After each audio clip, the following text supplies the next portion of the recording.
Good afternoon on what is a cool, bright and sunny day. It is Sunday the 2nd of March. I'm in the reading nook with a nice hot cup of tea. And a box to continue unboxing. What I've got in here is a copy of Pagans by James Alistair Henry, and it promises 2 cops, 1 killer and hundreds of gods. So, 21st century London. The Norman conquest happened. The ancient tribes of Britain remain undefeated, but murderers still have to be solved. So that's an interesting setup. And that's actually quite a long way to go back for your alternate history. So, so 21st century London, the small, mostly unimportant island of Britain is inhabited by an easy alliance of ancient tribes, and tensions between them are increasing by the second. Supermarket war paint sales are at an all-time high. Mead's abuse shortens the lives of thousands, and social media is abuzz with conspiracy theories suggesting the high table is putting GPS trackers in honey cakes. Amid this febrile atmosphere, the capital is set to play host to the Unification Summit, which aims to join together the various tribes into one united kingdom. But when a Celtic diplomat is found brutally murdered, his body nailed to an ancient oak, the fragile peace is threatened. Captain Edith Mercier, daughter of a powerful Saxon leader, must join forces with Celtic tribal detective Inspector Druston in order to solve the murder and stop political unrest spilling onto the streets.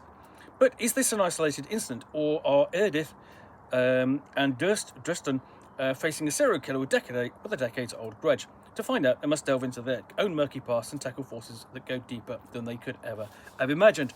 So, what you've got is a contemporary novel based upon an alternate history, and it's sort of a classic, sort of like buddy cop story.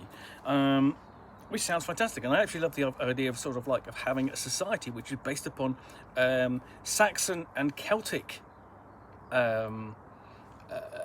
cultures, instead of one which is essentially what we have, which is primarily a mixture of Norman French and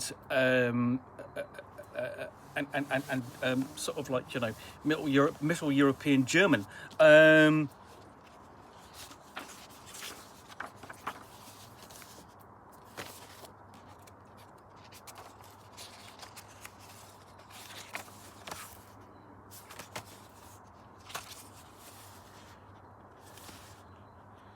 So basically that's a credits page, and we've got the list of cast of characters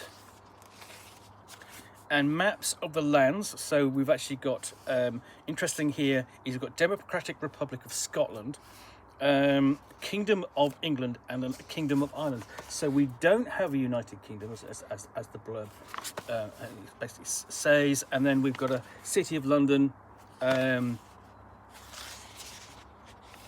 then I'm already buying into this, because essentially it starts off with extract from Pan-African Collective Intelligence Services country profiles, fact sheet, Britain. And what's absolutely fascinating by this is, so essentially this developing nation just off the coast of the Islamic Caliphate of Southern Europe is populated by an uneasy alliance of 3 nation-states divided by religion, culture and language. The Celts of the tribal lands of the West Country and Wales, the English Saxons of the East, and the Norse of the Democratic Republic of Scotland to the north, behind a heavily militarised border known as the Wall. And that sort of gives you the fantastic sense of verisimilitude and a way of introducing the setting. Because, of course, without sort of, if we go back far enough, obviously, to do a background in which the Norman invasion doesn't happen, and we go forward in this history, we don't have the rise of the British Empire. We don't have the British Empire, and we have, so essentially extracted from the Pan-African Collective Intelligence Services, we have a world which wasn't subject to colonialism and imperialism from Europe. So that sounds absolutely fascinating. And it's essentially also, we have extracted from Lagos Economist Yearly Global Index current edition. So essentially, instead of we have the Economist, which is a noted magazine published here in Britain, we have the Lagos Economist, sort of like indicating how powerful the African states are in this setting. So then we get into the book, and that's chapter 1. That's just a couple of pages, and the chapters themselves look to be quite short. So, let me see if there's anything else of interest in the book. I don't think there is like that, but I love the idea of that start. You know, that's giving you like basically an official in-game report of the state of the country, and it's doing it without a lot of exposition. It's doing it in a very modern way. You know, almost a science fiction way, I suppose. And then we've got Eric in Eastmarch. He's got an exclusive short story as well.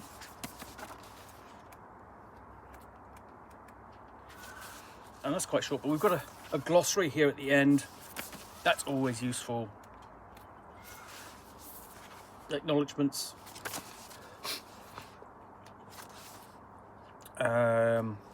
Bibliography. So essentially this is all of the research that the author has done. Further reading.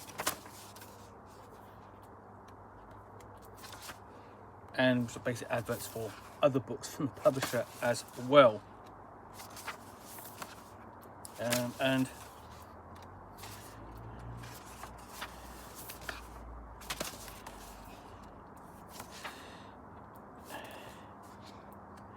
And let's just see if there's any note as to essentially a potential sequel, because that would be good. It doesn't look like it, but essentially we've got the back cover blurb, basically the fly cover blurb for the author, and it's actually written quite a lot of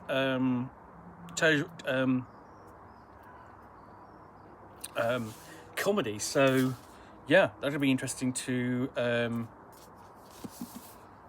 find out, you know, basically whether that carries over into the story itself. So that's Pagans. Looks to be a really entertaining read in a really interesting alternate history. Well, I do hope you enjoyed this unboxing in the Nook. If you did, then please do click on the like button down below. And of course, if you've got any comments or feedback, I do appreciate you taking the time to post those. And lastly, if you want to be alerted to yet more unboxings in the Nook, where you'll see me out here with a box containing a book or game or role-playing supplement, in this case an alternate history mystery novel, which I will unbox and chat about to the best extent of my knowledge for roughly 10 minutes or so, all of course accompanied by a nice hot cup of tea, then please do click on the subscribe button down below. Thanks again for watching another unboxing in the Nook. I will be back again soon with another one. Bye for now.